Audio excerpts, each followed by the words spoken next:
बिस्मिल्लाहिर्रहमानिर्रहीम। अस्सलाम वालेकुम। आप देख रहे हैं डॉक्टर अख्तर अली ऑफिशियल में आपका होस्ट डॉक्टर अख्तर। शुरू अपने अज़ीम अल्लाह के नाम के साथ और खरबों दरूद नबी मोहतरम हज़रत मोहम्मद मुस्तफ़ा सल्लल्लाहु अलैहि वसल्लम पे। डियर व्यूअर्स, आज बात करेंगे पेल्विक इन्फ्लेमेटरी डिज़ीज़ पे।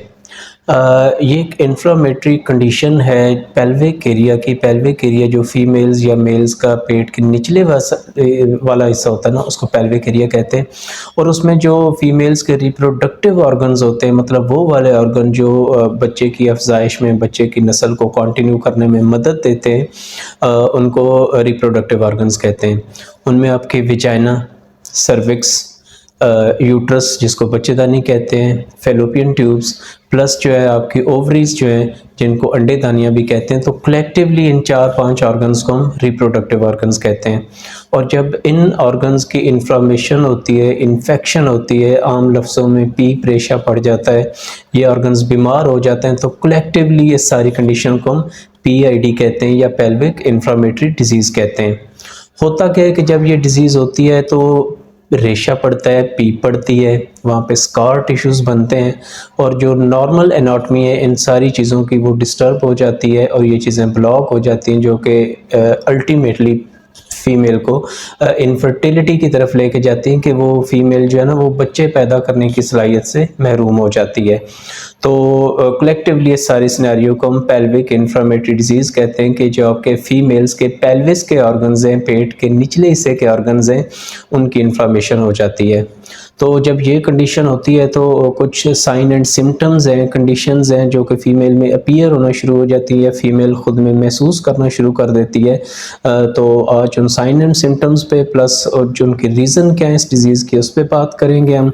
तो काइंडली बात शुरू करने से पहले आपसे रिक्वेस्ट है कि चैनल को सब्सक्राइब कीजिए, वीडियो को लाइक कीजिए, ज़्यादा से ज़्यादा शेयर कीजिए कि अगर कुछ फ़ीमेल्स इस परेशानी में मुब्तला हैं तो उनका फ़ायदा हो सके। थैंक यू जी। बात करते हैं सबसे पहले सिम्टम्स की। तो अगर इन्फेक्शन है, इन्फ्लेमेशन है, तो सबसे पहले जो फीमेल्स हैं ना वो पेन फील करना शुरू कर देती हैं कि पेट के निचले वाले हिस्से में पेन होता है।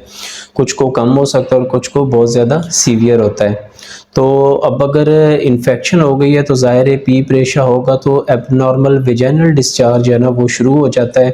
तो उर्फ़ आम में आप ख़वातीन उसको लिकोरिया कहते हैं, ठीक है। तो उसमें वो डिस्चार्ज आपका येलोइश हो सकता है, ग्रीन कलर का हो सकता है, वाइट कलर का हो सकता है। और वूमन जो PID में डिस्चार्ज होता है ना, ये फाउल स्मेलिंग होता है, बहुत ज़्यादा बदबूदार होता है, रेशे की तरह होता है, दही की तरह, थिक कर्डी उसको कहते हैं। तो ये वाली कंडीशन उसमें आ सकती है। उसके बाद और ये हैवी हो सकता है, मतलब कुछ फीमेल्स को बहुत ज़्यादा जो है ना वो डिस्चार्ज होता है। तो जैसा कि एक सेप्टिक कंडीशन है तो फीमेल्स को फीवर भी होगा, बुखार होगा, और अमूमन ये हाई ग्रेड फीवर होता है, 101, 101, 102, 103 यहाँ तक भी ये जा सकता है। और ये एक ऐसा बुखार होता है कि इसमें आपको रिगर्स आते हैं, चिल्स आते हैं, कि कहते हैं कि जी कपकपी के साथ बुखार होना। तो हमेशा याद रखिए जहाँ भी सेप्टिक कंडीशन होगी, जिस्म में रेशा होगा, फोड़ा होगी, फिंसी होगी, उसके साथ बुखार होगा, तो कपकपी या सर्दी लाजमी लगेगी। ये एक इन्फेक्शन की अलामत होती है। उसके बाद जी है जी पेनफुल जो है ना वो सेक्सुअल इंटरकोर्स होता है कि ऐसी फीमेल्स जब अपने खामिद के साथ मिलती हैं, सेक्स करते हैं, तो वो फीमेल के लिए ना बहुत ज़्यादा ना ट्रबलसम होता है, पेनफुल होता है। उसके बाद ये ना विजाइनल जो है ना वो ब्लीडिंग की हिस्ट्री होती है कि कुछ ख़वातीन कहती हैं कि जी मेंसेस के अलावा भी जो है ना वो हमें ब्लीडिंग होती रहती है। तो ब्लीडिंग के और बहुत सारे काजेज़ होते हैं, स्पेशली जब फीमेल्स के यूट्रस जो होती है, बच्चेदानियाँ, उसकी रिसोलियाँ बनती हैं जिनको फाइब्राइड्स कहते हैं, तो उसमें भी ब्लीडिंग होती है। लेकिन अगर ऐसी कोई कंडीशन नहीं है, अल्ट्रासाउंड पे कुछ भी नहीं मिल रहा और एक डिसफंक्शनल यूट्राइन ब्लीडिंग का इंप्रेशन आपको अल्ट्रासाउंड पे मिल रहा है कि अंदर कोई रिसोली नहीं पड़ी हुई, तो फिर भी ब्लीडिंग हो रही है, तो बहुत हाईली सस्पिशन है कि जी आपको पेल्विक इन्फ्लेमेटरी डिजीज़ हो चुकी है। उसके बाद जी बात करें तो बार बार जो ऐसी फीमेल्स होती हैं ना उनको यूरिन की कंप्लेंट होती है कि बार बार जी पेशाब आ रहा है, पेशाब रुकावट के साथ आ रहा है, तंगी के साथ आ रहा है, जलन हो रही है वॉशरूम में। तो ये कंडीशन सिस्टाइटिस में भी हो सकती है कि हो सकता है कि उन फीमेल्स को मसाने की इन्फेक्शन हो, लेकिन जो है ना PID का एक ये मतलब एक क्लियर साइन होता है। अगर मसाने इन्फेक्शन नहीं है तो भी उनमें जो है ना वो पेनफुल यूरिनेशन की हिस्ट्री होती है। उसके बाद ऐसी फीमेल्स जिनको नोज़िया और वॉमिटिंग भी हो सकती है कि वो कंप्लेंट करती हैं जी हमारा जी मतलाता है और ऐसा लगता है कि उल्टी आ जाएगी, या प्रॉपर उल्टियाँ आना भी स्टार्ट हो जाती हैं। तो ये 5 से 7 ऐसे जो है ना वो साइन एंड सिम्पटम्स हैं जो कि आपको उसमें पेल्विक इन्फ्लेमेटरी डिजीज़ में फीमेल्स को मिल जाते हैं। 2 क्लियर सिम्पटम्स हैं जो कि अमूमन आपको 90% फीमेल्स जो है ना वो कंप्लेंट करती हैं कि एक तो जी पेट के निचले वाले हिस्से में दर्द रहता है और दूसरा लिकोरिया, ठीक है? वेजाइनल डिस्चार्ज, फाउल स्मेलिंग, बहुत ज़्यादा बदबूदार जो डिस्चार्ज है, तो 90% फीमेल्स ये 2 सिम्पटम्स लाज़मी लेके क्लिनिक्स पे आती हैं। तो इनकी काज़ेज़ क्या हैं? काज़ेज़ में बात करने से पहले सबसे पहले तो ये है कि ये समझ लें कि एक सेक्सुअली ट्रांसमिटेड इन्फेक्शंस हैं कि जो कि सेक्स के थ्रू बैक्टीरियाज़ आपके मतलब उसमें जाते हैं, वर्म में जाते हैं, उसके बच्चेदानी में जाते हैं। तो 2 क्लियर कट जो है ना वो 90% केसेज़ में आपको ऑर्गेनिज़म्स मिलते हैं, बैक्टीरिया मिलते हैं, एक को क्लैमाइडिया कहते हैं और दूसरा जो है वो ना गोनोरिया। तो ये 2 ऐसे बैक्टीरियाज़ हैं जो आपके सेक्सुअली ट्रांसमिटेड इन्फेक्शंस का बायस बनते हैं और ये ऊपर जाके बच्चेदानी में, फैलोपियन ट्यूब्स में, वहाँ जाके इन्फ्लेमेशन करते हैं, पीआईडी करते हैं। तो 90% केसेस में ये 2 जरासीम इन्वॉल्व होते हैं। बाकी 10% केसेस में कुछ ऐसी कंडीशंस हैं कि जहाँ पे ये सेक्सुअली ट्रांसमिटेड इन्फेक्शंस तो नहीं हैं, लेकिन फिर भी जो है ना वो आप पेल्विक इन्फ्लेमेटरी डिजीज़ कैरी कर सकती हैं। तो उनमें जी सबसे पहले तो मेंस्ट्रुएशन, जब आपको ब्लीडिंग हो रही होती है, मेंस्ट्रुअल ब्लीडिंग, माहवारी हो रही होती है, तो चूँकि वो भी एक सेप्टिक कंडीशन है, तो उससे भी जो है ना आपको पीआईडी हो सकती है। उसके बाद जी चाइल्ड बर्थ, जब बच्चे की पैदाइश होती है तो उसके बाद ये कंडीशन आपके सामने आ सकती है। उसके बाद जी मिसकैरेज या अबॉर्शन हुआ है कि जी आपका बच्चा ज़ाया हो गया या अबॉर्शन करवानी पड़ गई है किसी सूरत में, तो वो भी एक सेप्टिक कंडीशन होती है और उस कंडीशन में भी जो है ना वो सेक्स के अलावा जो है ना ये आ सकती है पेल्विक इन्फ्लेमेटरी डिजीज़। उसके बाद जी बात करें तो कुछ फीमेल्स चाहती हैं कि जी बच्चों में वक्फा हो, तो उसके लिए वो इंट्रायूट्राइन कॉन्ट्रासेप्टिव डिवाइसेस यूज़ करती हैं, जैसे कॉपर टी वगैरह है। तो चूँकि वो भी एक फॉरेन बॉडी है, उसका भी एक मतलब वो हो सकता है, तो उससे भी जो है ना ये पेल्विक इन्फ्लेमेटरी डिजीज़ होती है।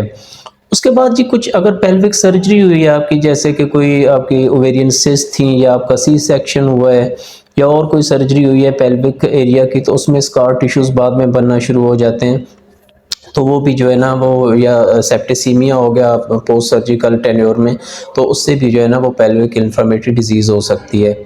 तो कुछ रिस्क फैक्टर्स भी हैं कि अगर आप 25 ईयर्स से यंगर हैं, आप सेक्सुअली एक्टिव हैं, मतलब आपकी शादी हो चुकी है, या आपने अनप्रोटेक्टेड सेक्स किया है, ठीक है, कॉन्डोम के बगैर जो आपका मेल पार्टनर था तो उससे आपको पीआईडी हो सकती है, या मल्टीपल सेक्शुअल पार्टनर्स हैं, मतलब एक फीमेल है उसके मल्टीपल लोगों के साथ उसका सेक्स करने का रुझान है, या किसी एक मेल के साथ वो कर रही है और वो मेल आगे मल्टीपल फीमेल्स के साथ मतलब एक सेक्सुअल रिलेशन है उसका, तो वो भी जो है ना ये सेक्सुअली ट्रांसमिटेड इन्फेक्शन और पेल्विक इन्फ्लेमेटरी डिजीज़ आप में काज कर सकता है। उसके बाद जी है डोइंग, एक मतलब एक कंडीशन होती है कि कुछ फीमेल्स को आदत होती है कि जी आफ्टर मेंस्ट्रुएशन, या फिर ये कह लें कि जी आफ्टर सेक्स ना उनको जो वेजाइनल एरिया ना वो अंदर से पानी से और डिफरेंट डिटर्जेंट्स मिलते हैं, लोशंस मिलते हैं, उनसे धोने की आदत होती है। तो जो नॉर्मल वेजाइनल बैक्टीरियाज है ना इस कंडीशन में वो जो है ना वाइप आउट हो जाते हैं, वो मारे जाते हैं, तो उसकी वजह से भी है ना आपको पेल्विक इन्फ्लेमेटरी डिजीज़ हो सकती है। तो इस प्रोसीजर को कम से कम कीजिए। तो ये कुछ रिस्क फैक्टर्स थे, कुछ काजेज़ थी पेल्विक इन्फ्लेमेटरी डिजीज़ की। तो अब इसकी कॉम्प्लिकेशंस पे बात कर लेते हैं कि इससे मसाइल क्या हो सकते हैं कि अगर ये इसको अनट्रीटेड हो या इसको ऐसे ही मतलब लेफ़्ट ओवर कर दिया जाए। तो सबसे पहले जी है एक्टोपिक प्रेगनेंसी, वो वाली प्रेगनेंसी जो आपकी यूट्रस के अलावा किसी जगह पे हो जाए। तो मोस्ट कॉमन जो साइट होती है वो आपकी फैलोपियन ट्यूब्स होती हैं। तो अगर वहाँ पे ऑलरेडी जो है ना वो पीआईडी का सीन चल और वहाँ पे स्कारिंग हो चुकी है, तो जो नॉर्मल आपका ज़ाइगोट बनता है ना आफ्टर फर्टिलाइजेशन, वो ट्रैवल करते हुए आपके यूट्रस तक नहीं आ सकता और वहीं फैलोपियन ट्यूब्स पे ना वो इम्प्लांट हो जाता है। तो वहाँ पे एक्टोपिक प्रेगनेंसी, अब चूँकि वो जगह कम है, बच्चे ने फ्लोरिश करना है, तो जैसे जैसे वो जाएगा तो एंड स्टेज ये होती है कि वो जो फैलोपियन ट्यूब्स है ना वो प्रेशर की वजह से रप्चर कर जाती हैं। तो लाइफ थ्रेटनिंग एक जो है ना सर्जिकल और मेडिकल इमरजेंसी बन जाती जाती है और उसको अगर करेक्टिवली पेशेंट को ओपन ना किया जाए तो खुदा न खास्ता जान जाने का भी ख़दशा होता है। तो एक्टोपिक प्रेगनेंसी इसकी एक लाइफ थ्रेटनिंग कॉम्प्लिकेशन है पेल्विक इन्फ्लेमेटरी डिजीज़ की। उसके बाद बात करें जी तो इनफर्टिलिटी है कि जो फीमेल्स हैं वो बच्चे पैदा करने की सलाहियत से मतलब वो महरूम हो जाती हैं। जैसे कि मैंने व्लॉग के शुरू में डिस्कस किया था कि पीप होती है, रेशा होता है, तो जहाँ पे ये सारी चीज़ें होती हैं वहाँ पे टिश्यू स्कारिंग शुरू हो जाती है और अल्टीमेटली वो जगह जो है ना वो ब्लॉक होना शुरू हो जाती है और जो नॉर्मल एनाटमी है वो डिस्टर्ब हो जाती है। तो भी ये एक बहुत बड़ी रीज़न है कि क्यों जो है ना वो इस तरह की फ़ीमेल्स तो टेक होम मैसेज क्या है कि अगर यंगर फीमेल्स हैं, अनमैरिड हैं, पेट के निचले वाले हिस्से में दर्द रहता है और लिकोरिया आता है तो लाज़मी तौर पर आप अपने डॉक्टर से रब्ता कीजिए या किसी मेडिकल स्पेशलिस्ट से कंसल्ट ज़रूर कीजिए कि खुदा न खास्ता पोस्ट मैरिज कहीं बच्चा पैदा करने की सलाहियत से आप महरूम ना हो जाएँ। एक मतलब एक सीवियर कॉम्प्लिकेशन है उसकी। उसके बाद जी क्रोनिक पेल्विक पेन रह सकता है आपको अगर इसको छोड़ दिया जाए, इसको ट्रीट नहीं किया जाए तो वो पेन है वो परसिस्टेंट करता है, फिर अप टू ईयर्स वो चल सकता है। उसके बाद जी ट्यूबोवेरियन एब्सेस बन सकती है कि आपकी जो फेलोपियन ट्यूब्स हैं या आपकी ओवरीज़ हैं वहाँ पे जो है ना वो रेशे की और वो जो है ना गंदा मवाद उसकी थैलियाँ बन जाती हैं जिसको एब्सेस कहते हैं। तो ये और एक ऐसी कॉम्प्लिकेशन जो अल्टीमेटली आपको उसकी तरफ जो है ना इनफर्टिलिटी की तरफ लेके जाएगी। तो आज के व्लॉग में हमने इसको कवर करने की कोशिश की थी कि पेल्विक इन्फ्लेमेटरी डिजीज़ क्या होती है, उसकी अलामात क्या हो सकती हैं और उसकी कॉम्प्लिकेशंस क्या हो सकती हैं कि वो परमानेंट जो काफ़ी मसाइल हैं वो पैदा कर सकती हैं। तो अगर आपको वीडियो अच्छी लगी हो तो काइंडली इसको लाइक कीजिएगा, अपने फ्रेंड्स के साथ शेयर कीजिएगा और चैनल को सब्सक्राइब कीजिएगा कि मेरी इनकरेजमेंट हो सके। तो इंशाल्लाह कल के व्लॉग में आप इसको प्रिवेंट कैसे कर सकते हैं, कुछ प्रिवेंटिव मेजर्स आपके साथ डिस्कस करेंगे। प्लस जो है इसको डायग्नोज कैसे करते हैं, कुछ लैब टेस्ट हैं वो कैसे लेके चलने हैं हमने और अल्टीमेटली जो इसका ट्रीटमेंट ऑप्शंस है ना वो आपके साथ डिस्कस करेंगे। तो नेक्स्ट व्लॉग पे ज़रूर आइएगा। अल्लाह आपका हामी नासिर, अल्लाह पाक आपको सेहत नसीब फरमाए। टिल नेक्स्ट व्लॉग, अल्लाह हाफिज़।